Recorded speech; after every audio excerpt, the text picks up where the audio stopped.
هنا الحالة سفايفها صغيرة جدا، وعندها كمان مشكلة ان سفايفها بترول على جوه. الفيلر دايما مش بيبان معاها احسن حاجة، بس احنا حققنا معاها قبل كده، حقنت عندنا والحمد لله النتيجة تمام. بس هي النهاردة عايزة تزود، فهنا هنبدأ نزود لها الحجم.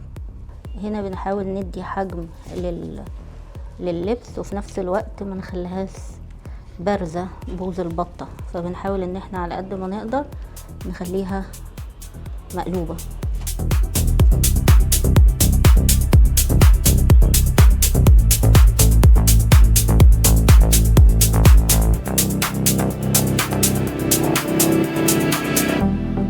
احنا هنا عملنا قلبة للأبر ليب، لان هي من الاول كانت عاملة قبل كده عندنا، بس هي حبت ان هي تزود الفوليوم شوية، فكبرنا الفوليوم شوية واحتفظنا بقلبة السفايف وما عملنا لهاش البوز اللي هو بوز البطة ده، لا خلاص ما بقاش موجود، فكبرنا لها شوية الحجم اللي هي عايزاه، بحيث ان يبقى فيه قلبة، يعني السفايف مش بارزة، لا مبططة اهي، وفي نفس الوقت واخدة الشيب الجميل والشكل المقلوب.